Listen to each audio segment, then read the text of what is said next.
Assalamualaikum warahmatullahi wabarakatuh. Berjumpa lagi dengan Bu Ati pada pertemuan daring untuk mata kuliah apresiasi puisi pada kesempatan hari ini, Senin, ya. Tepatnya untuk rombel 1, rombel 2, dan rombel 3 kita bersama-sama akan mendiskusikan terkait dengan pendekatan di dalam apresiasi puisi. Tapi sebelumnya marilah kita bersama-sama untuk membuka kegiatan pembelajaran daring pada pagi hari ini dengan bacaan tasmiyah bersama-sama. Bismillahirrahmanirrahim. Nah, mengapa pendekatan di dalam apresiasi puisi itu harus dilakukan? Nah, sebetulnya sebelum Anda nanti membaca, memahami, kemudian mengapresiasi sebuah puisi, Anda memang perlu melakukan dari segi mengetahui terlebih dahulu pendekatan apa yang nantinya akan digunakan. Tetapi perlu diketahui bahwa tidak semua pendekatan-pendekatan itu dapat diterapkan. Artinya apa? Satu puisi belum tentu bisa dilihat dari semua pendekatan itu. Bisa saja hanya 1, 2, atau hanya beberapa yang memang kesesuaian puisi itu nanti berpengaruh kepada pendekatan apa yang nanti akan digunakan untuk menganalisis puisi. Nah, di sini Bu Ati akan menjelaskan terkait dengan macam-macam pendekatan di dalam apresiasi puisi yang tentu Anda beberapa pendekatan sudah pernah mendengarkan untuk pendekatan ini. Artinya Anda secara tidak langsung sudah menggunakan, baik itu di sekolah menengah atau mungkin selama di semester 1 sampai semester 3 ya. Anda sudah menggunakan pendekatan ini, hanya mungkin Anda belum tahu apa nama dari pendekatan apresiasi puisi ini.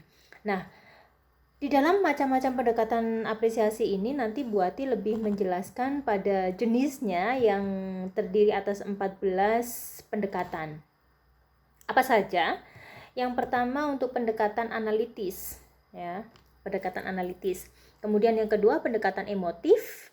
Kemudian ada pendekatan parafrasis. Lalu ada pendekatan didaktis. Kemudian pendekatan psikologis, pendekatan historis, pendekatan antropologis, pendekatan biografis. Kemudian ada pendekatan sosiologis. Lalu pendekatan objektif, kemudian pendekatan mimesis, lalu pendekatan pragmatis, pendekatan mitopolis, dan pendekatan ekspresif. Nah, 14 pendekatan ini tentu ada beberapa pendekatan yang sudah pernah Anda dengar ya, dan ini tentu nanti bisa diimplementasikan ketika Anda berhadapan langsung dengan puisinya. Nah, 14 pendekatan ini mari kita diskusikan bersama. Apa yang dimaksud mulai pendekatan analitis yang pertama? Nah, pendekatan analitis ini lebih kita bisa mengenalkan atau kita bisa mengetahui bahwa pendekatan analitis ini lebih berpengaruh kepada unsur pembangunnya. Namanya saja analitis. Analitis bisa dijelaskan atau bisa dikaitkan dengan bagaimana kita menganalisisnya, unsur pembangunnya. Masih ingat ya, minggu lalu Bu Ati meminta Anda untuk menemukan struktur fisik maupun struktur batin pada sebuah puisi karya W.S. Rendra. Nah, untuk pendekatan analitis ini nantinya seorang pembaca ini diminta untuk menjawab unsur-unsur di dalamnya. Nah, ini bisa saja kita menyebutkan dengan tugas kalian yang kemarin terkait dengan struktur puisinya. Nah, dalam hal ini nanti seorang pembaca akan lebih diminta untuk menjawab unsur apa yang membangun puisi itu. Nah, unsur pembangun puisi tentu kita kembali kepada strukturnya, ada struktur fisik maupun struktur batin. Ya. Kemudian bagaimanakah seorang pengarang ya, seorang penyair itu menata unsur itu sehingga menjadi sebuah totalitas. Nah, ini bagaimana menatanya antara rima, kemudian bagaimana menyambungkan dengan nada, suasananya, kemudian bagaimana mengolah tipografi itu, bagaimana pengimajiannya, ya. Nah, ini seorang pembaca betul-betul harus menemukan itu, menemukan bagaimana pengarang menata itu semua. Kemudian yang ketiga, bagaimana keunikan bangunan unsur itu jika terpisah tanpa dikaitkan dengan unsur yang lain. Nah, di sini berarti lebih kepada gaya bahasa. Nah, kemarin ada pertanyaan ya terkait dengan itu. Nah, gaya bahasa ini ada kecenderungan bagaimana seorang pengarang itu menggunakan majas-majas, menggunakan memilih diksi ya, memilih pilihan kata sehingga dia bisa menempatkan itu pada puisi yang memang sedang dia tulis. Nah, nantinya seorang pengarang ini mampu menyampaikan keunikan itu. Nah, ini nanti yang bisa kita lihat bagaimana puisi itu memiliki ketiga komponen ini pada saat kita menggunakan pendekatan analitis itu. Lalu berikutnya yang kedua, pendekatan emotif. Namanya saja emotif berarti ini berkaitan dengan kejiwaan, emosional. Nah, di sini pendekatannya adalah lebih kepada mengajak emosi pembaca untuk memahami isi gagasan itu. Kemudian bagaimana kita sebagai pembaca itu menemukan keindahan yang ditampilkan oleh penyair itu.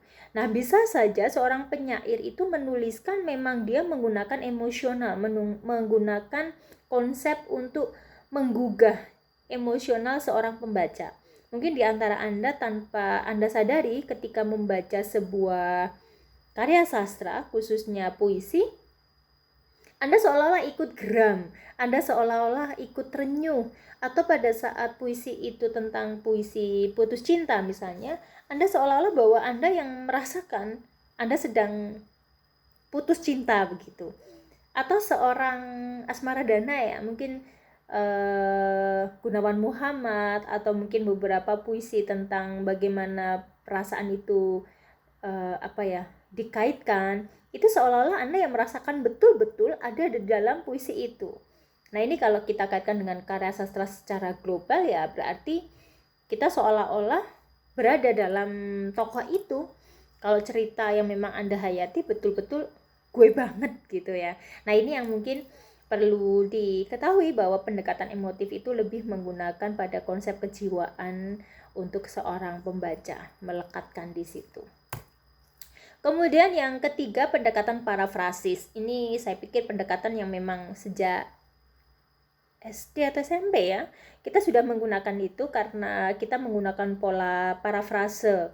Bagaimana pendekatan ini diformulasikan sebagai sebuah strategi pemahaman kandungan puisi dengan mengungkapkan kembali. Jadi di sini lebih mengungkapkan kembali kata dan lari dalam bait puisi dengan bahasa sendiri. Jadi kalau puisi itu kan bahasanya padat ya, padat penuh makna. Nah, supaya kita bisa memahami itu secara keseluruhan, maka kita boleh menambahkan atau mengungkapkan kembali kata dan lari dalam bait puisi itu dengan bahasa kita sendiri. Nah, biasanya kalau Buati dulu masih ingat ketika masa SMP, guru Buati meminta untuk menambahkan kata tugas ya, misalnya pada saat, yang, digodari, atau menambahkan kata-kata sehingga pada diksi itu, pada bahasa puisi itu bisa menjadi bahasa yang mudah kita pahami isinya. Nah, menurut Aminuddin ini masih berkaitan dengan pendekatan parafrasis. Ada beberapa hal bahwa pendekatan parafrasis itu bisa kita lihat bahwa gagasan yang sama itu dapat disampaikan lewat bentuk yang berbeda. Jadi isinya sama, isinya tentang pengungkapan sesuatu. Tetapi ketika disajikan dengan bahasa puisi atau disajikan dengan bahasa yang menjadi parafrase, ini bisa saja sama, tetapi bentuknya yang berbeda. Lalu yang kedua, simbol-simbol konotatif dalam puisi dapat diganti dengan lambang atau bentuk yang bernilai sama. Nah, ini boleh simbol-simbol konotasinya itu diubah ya, sehingga kita memiliki pemahaman yang barangkali lebih mudah untuk kita. Lalu yang ketiga, kalimat dan baris dalam puisi mengalami pelesapan dan dapat dikembalikan lagi pada bentuk dasarnya. Nah, pelesapan ini yang mungkin perlu dipahami bahwa Kemudian kita tidak menghilangkan kata-kata itu secara total, tetapi kita bisa mengembalikan itu menjadi bentuk kata dasar yang nantinya kita bisa menambahkan imbuhan-imbuhan sehingga membuat kita lebih mudah untuk memahami isi puisi itu. Kemudian pengungkapan mana puisi dapat menggunakan media atau bentuk yang tidak sama dengan kode-kode. Nah, ini media-media ini saya pikir tambahan, tetapi secara garis besar yang tadi intinya adalah dalam pendekatan parafrasis, ketika kita akan memahami sebuah puisi itu, kita bisa mengungkapkan kembali dengan bahasa menurut kita, ya. Nanti bisa ditambah dengan kata-kata yang lain yang memang membuat pemahaman kita menjadi lebih mudah. Berikutnya adalah pendekatan yang nomor 4 adalah pendekatan didaktis. Nah, Anda mungkin tentu tahu bahwa didaktis itu berarti berkaitan dengan nilai-nilai pendidikan. Ya, jadi pendekatan didaktis ini lebih kepada pendekatan yang berupaya menemukan nilai-nilai pendidikan yang tertuang dalam puisi. Nah, ini mungkin kalau Anda pernah membaca sebuah skripsi, banyak sekali teman-teman dari jurusan kita yang menganalisis puisi itu bisa dilihat dari nilai didaktisnya atau edukasinya, sehingga menemukan nilai-nilai yang ada di dalam puisi itu tetapi pada sentral untuk pendidikan. Karena ada puisi-puisi yang memang bertema-tema bermacam-macam. Nah, satu di antaranya apakah puisi itu mengandung nilai-nilai pendidikan atau tidak. Nah, di sini yang memang harus dilihat dari pendekatan untuk yang didaktisnya. Mengapa? Ya karena kita mungkin akan tahu bagaimana penyair itu menulis puisi itu untuk apa. Nah, mengapa ada nilai-nilai pendidikan, yang seperti apa nilai-nilai pendidikan. Maka di sini seorang pembaca dituntut harus memiliki kemampuan intelektual dan kepekaan rasanya itu kuat. Kalau seorang pembaca tidak memiliki kemampuan intelektual, mereka tidak tahu nilai-nilai pendidikan apa yang terkandung di dalam puisi itu. Ya.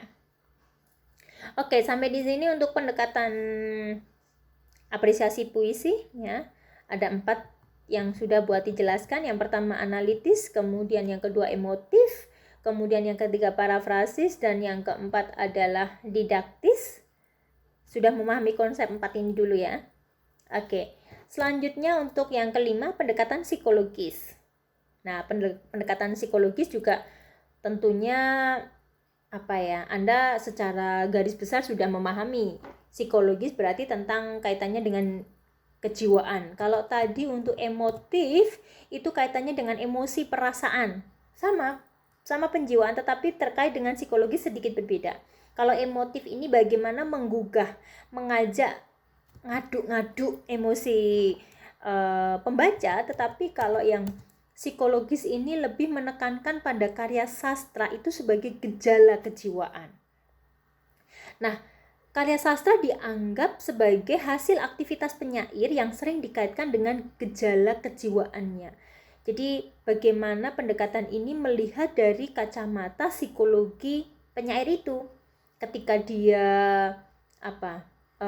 bagaimana obsesinya, bagaimana bentuk jiwanya ketika menulis puisi itu, bagaimana ketika dia mengkontemplasi, bagaimana dia sublimasi ya, bagaimana melihat keadaan itu untuk dibuat menjadi sebuah puisi yang kaitannya dengan jiwanya yang memang terkait dengan puisi itu. Nah, pendekatan psikologi ini memang tidak mudah, karena pada apresiasi atau analisis untuk yang menggunakan pendekatan psikologi ini, kita betul-betul harus tahu efek atau latar belakang dari seorang penyair itu menulis puisi itu seperti apa.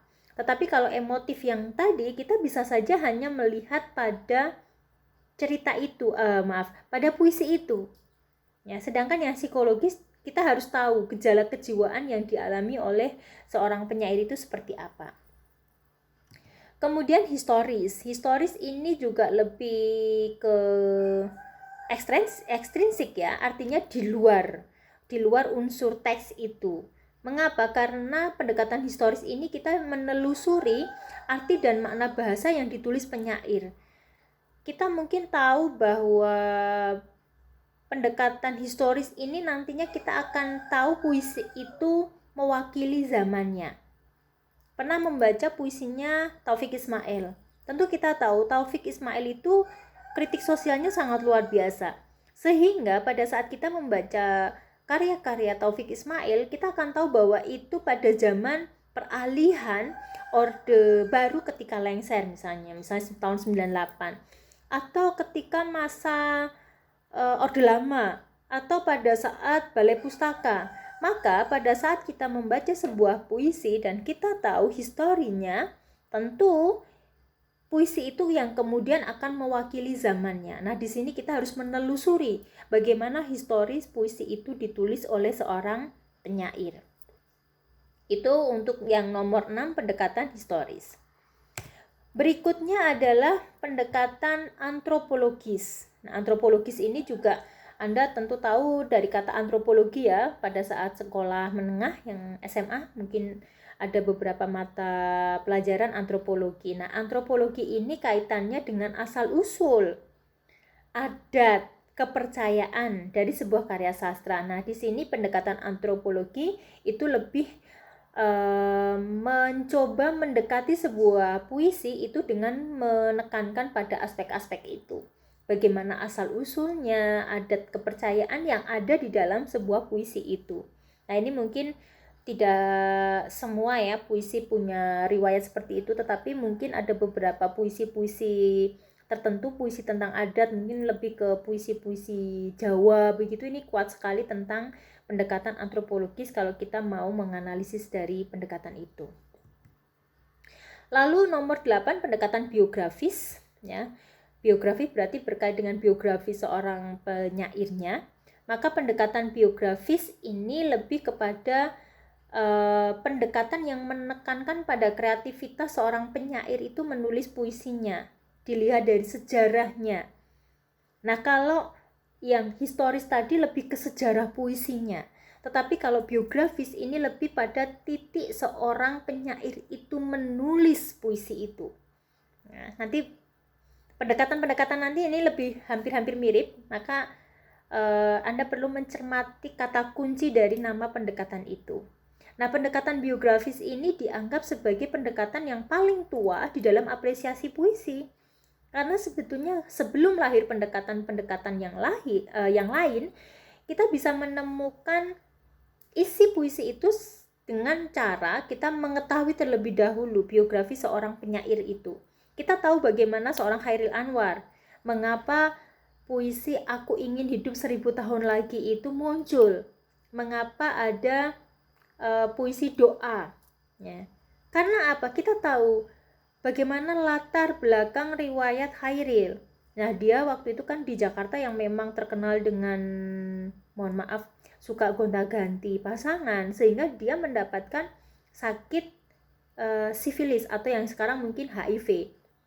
Nah, sehingga pada saat ada ketok palu bahwa dia sakit HIV, maka lahirlah yang puisi Aku Ingin Hidup 1000 Tahun Lagi itu, karena dia tahu bahwa kematiannya itu akan dekat.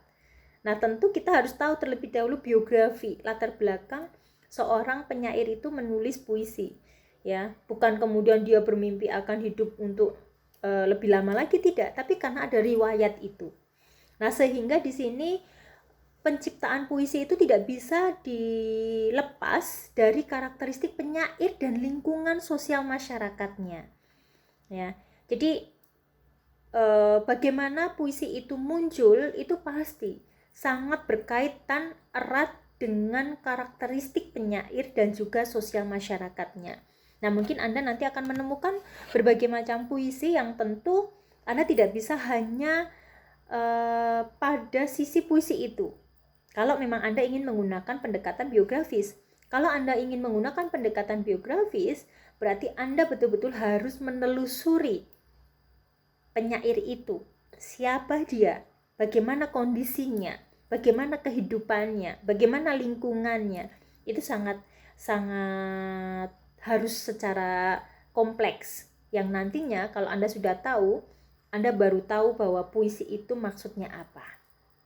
Ya, jadi ini merupakan pendekatan yang tertua dalam apresiasi puisi sebelum lahir pendekatan-pendekatan yang tadi objektif, kemudian didaktis, kemudian analitis ya. Jadi karena ini menjadi pionir untuk menemukan esensi dari puisi itu, karena sebelum ada pendekatan yang lain yang bisa kita lakukan adalah ya kita menelusuri, kita interview, kita wawancara dengan penyairnya langsung sehingga kita mengetahui isi dari puisi itu. Kemudian ada beberapa aktivitas seorang penyair, ini mungkin bisa nanti dikaitkan dengan ekspresi puisi, tetapi ini menjadi bekal Anda ketika Anda mengapresiasi puisi. Nah, yang pertama, penyair yang menulis puisi itu pasti berdasarkan pengalaman langsung. Misalnya Anda diminta untuk melihat kejadian gunung meletus, Anda bisa langsung menulis sebuah puisi. Lalu yang kedua, penyair yang menulis berdasarkan penyusunan kembali unsur-unsur penceritaan. Nah, bisa saja Anda mendengar dari teman, Anda membaca berita, Anda melihat video yang nantinya Anda bisa menuliskan kembali itu menjadi sebuah puisi dari hasil pengamatan, baik itu langsung maupun tambahan yang tidak langsung. Nah, tetapi yang ketiga, penyair yang menulis puisi berdasarkan imajinasi. Anda hanya imajinasi saja yang seolah-olah Anda membayangkan bahwa Gunung Ungaran itu meletus gitu. Padahal tidak pernah terjadi atau belum terjadi. Nah, Anda mengimajinasikan. Tapi kalau yang tadi pengalaman langsung, Anda betul-betul misalnya ke Gunung Merapi di Jogja.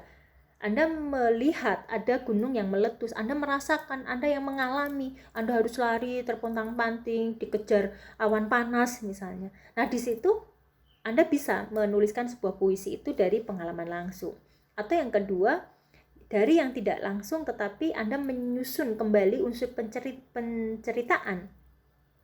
Jadi misalnya Anda di sini tapi Anda melihat ada gunung meletus. Anda mendengar saudara Anda mendengar teman Anda yang berada di Klaten misalnya, atau yang kemarin fenomena abunya itu sampai ke Solo. Nah, di situ Anda kemudian bisa menulis puisi dari penceritaan yang Anda susun kembali. Atau yang ketiga, karena imajinasi yang memang Anda buat. Ya, nah di sini yang memang yang nomor 3 ini perlu kontemplasi, perlu perenungan yang luar biasa yang memang tidak semua orang bisa. Ya, itu yang kaitannya dengan pendekatan biografis. Sampai di sini dulu untuk 8 pendekatan. Ada yang mau ditanyakan? Relax sejenak, ya. Boleh sambil minum, sambil mendengarkan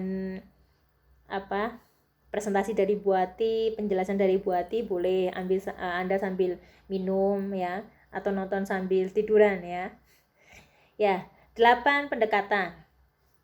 Bu Ati ulangi lagi mulai dari yang pertama ya. Yang pertama analitis, emotif, kemudian parafrasis, lalu didaktis, kemudian psikologis, 6 historis, 7 antropologis, lalu biografis ya.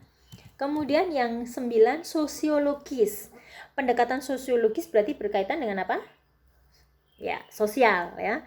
Jadi pendekatan ini lebih menganalisis sisi penyair dalam masyarakat. Hanya fokus dalam masyarakat. Bu, bedanya dengan biografi apa? Ya nanti. Kalau biografi berarti tadi apa? Penyairnya, kemudian bagaimana dia, latar belakang pendidikannya, sosial masyarakatnya. Tetapi kalau sosiologi ini hanya fokus pada sosial masyarakat penyair itu, baik hubungan manusia dengan manusia secara langsung maupun tidak langsung, baik di keluarga maupun di masyarakatnya. Nah, di sini pendekatan sosiologisnya nanti ini lebih menyoroti sosial dari masyarakat, dari puisi itu. Nah, ini jadi lebih mengerucut ya untuk yang pendekatan sosiologis. Kemudian pendekatan objektif, namanya saja objektif berarti ini kaitannya dengan objektivitas kita. Nah, maka pendekatan ini hanya memusatkan perhatian semata-mata pada unsur intrinsiknya, hanya unsur di dalamnya saja. Yang kemarin, struktur fisik dan struktur batin. Nah, langkahnya adalah kita hanya menganalisis, mencari unsur intrinsik puisi itu yang mampu menimbulkan nilai estetis. Ya, ini yang kalau analitis tadi bisa saja unsur pembangun. Unsur pembangun tidak hanya unsur intrinsik, ya, tetapi bisa kita luaskan untuk unsur ekstrinsiknya. Tetapi kalau yang objektif ini berarti hanya unsur intrinsiknya. Kalau biografi berarti biografi kita hanya ke ekstrinsiknya saja, tidak ada intrinsiknya. Meskipun nanti hubungannya dengan intrinsik juga. Ya. Kemudian mimesis. Mimesis ini lebih kepada pendekatan yang menekankan antara hubungan puisi dengan alam. Ya, ingat kata kunci mimesis berarti alam semesta. Bagaimana karya sastra itu menjadi imitasi dari realitas. Nah, ada beberapa pendapat bahwa puisi itu memang tidak bisa mewakili kenyataan yang sesungguhnya. Kita tidak bisa menjudge bahwa puisi itu adalah realitas dari kejadian itu, tidak. Tetapi paling tidak ini adalah kita bisa melihat hubungannya puisi itu dengan alam semesta. Nah, puisi itu adalah tiruan. Ya, tiruan. Dan puisi itu berusaha membangun dunianya sendiri. Jadi kalau ada puisi yang kemudian seolah-olah puisi itu realita nyata, ya, ada anak dikejar serigala misalnya, itu tidak secara langsung kita kemudian menganalisisnya bahwa puisi itu kemudian kaitannya dengan alam semesta, bahwa kaitannya manusia itu berkomunikasi atau ada kesenjangan antara hewan dengan manusia, tidak. Tetapi nanti kita harus mencari tahu terlebih dahulu bagaimana esensi puisi itu, bagaimana peniruannya, bagaimana puisi itu membangun dunianya sendiri. Ya. Nah, ini memang sedikit jarang juga, tetapi kalau nanti kita menggunakan pendekatan mimesis ini, kita memang harus mengetahui terlebih dahulu bagaimana hubungan antara puisi yang dibangun itu dengan alam semesta yang memang nanti menjadi tiruannya. Kemudian pragmatis. Pendekatan pragmatis lebih kepada pendekatan yang memberikan perhatian utama pada peran pembaca. Jadi peran pembaca di sini memang sangat dipentingkan karena pendekatan ini memandang bahwa pembaca itu menjadi center. Ya. Pendekatan ini cenderung menilai puisi berdasarkan berhasil atau tidaknya pencapaian tujuan itu. Jadi yang ingin dicapai dalam tujuan itu apa? Yang ingin ditulis pada puisi itu apa? Maka misalnya hanya kesenangan estetis atau ada nilai-nilai pendidikannya atau ada nilai-nilai yang lain, ya ini yang memang akan diterima oleh pembaca, yang itulah yang nantinya akan dikaitkan dengan pendekatan itu. Jadi pendekatan ini memang hanya dititik beratkan bagaimana peran pembaca itu memang melihat puisi itu. Ya. Kemudian untuk yang ke-13 adalah pendekatan mitopois. Namanya mitopois kita bisa mengkaitkan dengan mitos, ya. Jadi pendekatan mitopois